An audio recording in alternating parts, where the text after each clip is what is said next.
आज का एजेंडा। मैं हूं आपके साथ प्रीति रघुनंदन। अपनी बेटी की हत्या की आरोपी इंद्राणी मुखर्जी की हालत खतरे से बाहर नहीं है। इंद्राणी को जेल में किस ड्रग्स का ओवरडोज हुआ, इस बात की पुष्टि शाम को सैंपल के जांच के नतीजों के बाद ही हो पाएगी। लेकिन इस वक्त की बड़ी खबर, सूत्रों के मुताबिक इंद्राणी को जो गोलियां अस्पताल में दी जाती थी उसने उन्हें इकट्ठा कर लिया। जेल के भीतर जो डिप्रेशन की दवाएं दी जाती थी, आपको बता दें, वो इकट्ठा की गई, एक साथ लेकर जान देने की कोशिश की गई। इंद्राणी को पिछले 3 हफ्ते से 2 गोलियां रोज दी जाती थी। ये गोलियां डॉक्टर की सलाह पर शुरू हुई जब इंद्राणी 11 सितंबर को दौरा पड़ने की वजह से बेहोश हो गई थी। अब शक ये है कि इंद्राणी रोज गोलियों को नहीं लिया करती थी और एक दिन इकट्ठा कर सारी गोलियां उन्होंने ले ली। इस वक्त की ये बड़ी खबर सूत्रों के हवाले से आ रही है। खबर ये कि जो गोलियां डिप्रेशन की वजह से दी जाती थी इंद्राणी को, वो उन्होंने कई दिनों से इकट्ठा की और एक साथ उन दवाइयों को खा लिया, जिसका नतीजा ये हुआ कि जेल के भीतर ही वो बेहोश हो गई और उसके बाद उन्हें आनन फानन में कल जेजे अस्पताल के आईसीयू में भर्ती करवाना पड़ा, जहां उनकी हालत क्रिटिकल थी। देर शाम और सुबह के बीच ये खबर आई कि उनकी हालत स्थिर है। लेकिन अभी बड़ी खबर, एक बार फिर से इंद्राणी की तबीयत बिगड़ गई है। इंद्राणी मुखर्जी को जो डॉक्टर्स देख रहे हैं वो बता रहे हैं कि उन्हें सांस लेने में दिक्कत हो रही है, उन्हें ऑक्सीजन दिया जा रहा है। दीपक दुबे और सिद्धांत मिश्रा जेजे हॉस्पिटल से लगातार अपडेट्स हम तक पहुंचा रहे हैं। फिलहाल दीपक, आपका रुख करना चाहूंगी, क्या जानकारी मिल रही है? खबर ये कि अभी भी हालत नाजुक है इंद्राणी की।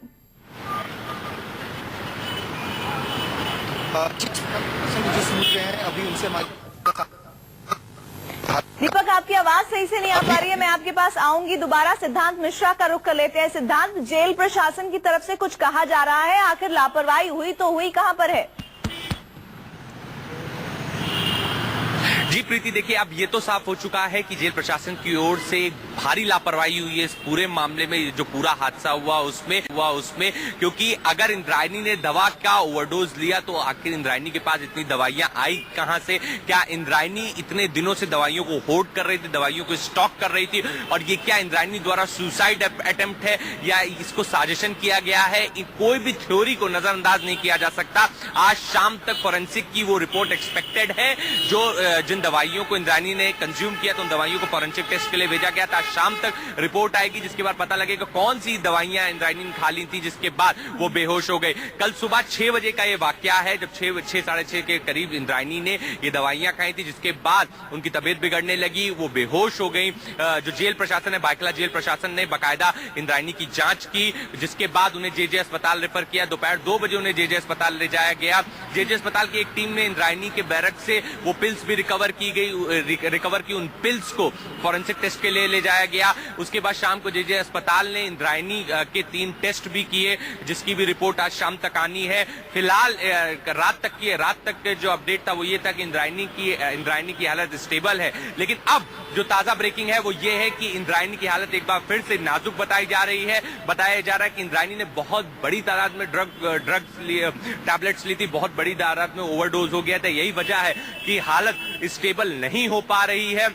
बाकायदा कल रात की अगर बात करूं तो जेल प्रशासन के तभी बड़े डॉक्टर्स इंद्राणी की निगरानी कर रहे थे। वहीं आईजी प्रिजन्स और प्रिंसिपल सेक्रेटरी प्रिजन्स भी जेजे अस्पताल पहुंचे थे, क्योंकि इतने सेंसिटिव केस में इस तरह का वाकया निकलकर सामने आ रहा है। अपने आप में जेल प्रशासन की सुरक्षा पर सवालिया निशान जरूर खड़े करता है। सिद्धांत, आप हमारे साथ बने रहिए। आप दीपक का एक बार फिर से दोबारा रुख कर लेते हैं। दीपक, जरा बताइए कि किस तरह की जानकारी मिल रही है इंद्राणी मुखर्जी की तबीयत को लेकर? जानकारी ये कि एक बार फिर से उनकी हालत क्रिटिकल है।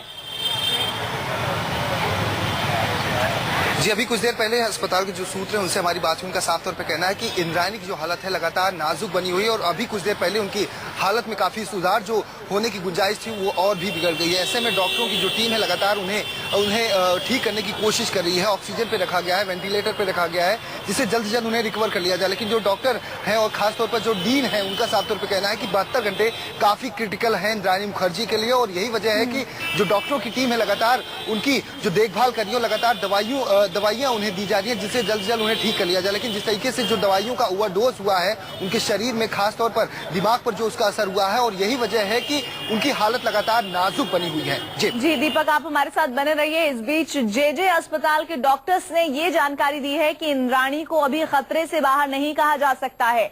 इंद्राणी को कल ड्रग्स का ओवरडोज हुआ था और डॉक्टरों के मुताबिक इंद्राणी आधी बेहोशी की हालत में है। सांस लेने में उन्हें काफी दिक्कत हो रही है।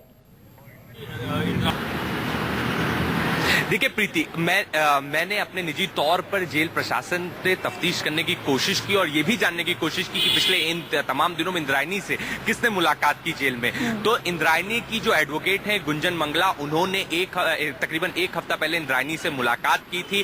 तब इंद्रायणी ने ऐसी कोई भी बात गुंजन को नहीं बताई थी कि वो डिप्रेशन की शिकार हैं या उनको मिर्गी के दौरे आते हैं। वो बिल्कुल, उनकी हालत बिल्कुल ठीक थी, जैसा कि गुंजन ने हमें फोन पर बताया। उसी के साथ साथ गुंजन को जेल प्रशासन ने भी इस बारे में नहीं बताया कि इंद्रायणी की डिप्रेशन की दवाइयां चल रही हैं, इंद्रायणी की एंटी एंजाइटी की दवाइयां चल रही हैं। इस बारे में कोई भी जानकारी इंद्रायणी के वकील को नहीं दी गई थी, जो कि सरासर गलत है। अगर कोई भी कैदी जेल में बंद है और उसके वकील को ये जिम्मेदारी जेल प्रशासन की इस बारे में सूचित करना कि वो कौन सी बीमारी से पीड़ित है, उसकी कौन सी दवाइयां चल रही हैं। साफ तौर पर जो इंद्रायणी मुखर्जी के वकील है उन्होंने इन तमाम बातों से इनकार किया कि जेल प्रशासन उनको एक बार भी सूचित नहीं किया, ना ही उन्होंने कभी मिलाकर अभी भी संदेह का जो घेरा है वो जेल प्रशासन की तरफ ही बरकरार है और जाहिर तौर पर इस संबंध में तफ्तीश की जा रही है। आप दोनों का बहुत बहुत धन्यवाद हमारे साथ जुड़ने के लिए। और इधर जेल में दवा की ओवरडोज लेने से इंद्राणी की तबियत शुक्रवार को बिगड़ी थी, जिसके बाद ही उन्हें जेजे अस्पताल में भर्ती करवाया गया। लेकिन इन सब के बीच सवाल ये उठ रहे हैं कि क्या इंद्राणी ने खुदकुशी की कोशिश की या फिर उनके खिलाफ कोई साजिश है।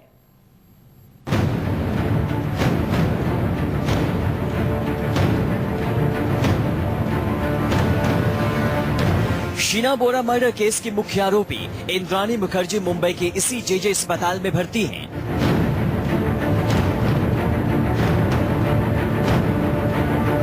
इंद्राणी को अस्पताल के सीसीयू में रखा गया है। इंद्राणी मुखर्जी को शुक्रवार दोपहर अस्पताल में भर्ती कराया गया, जब उसने जेल में कुछ गोलियां खा ली।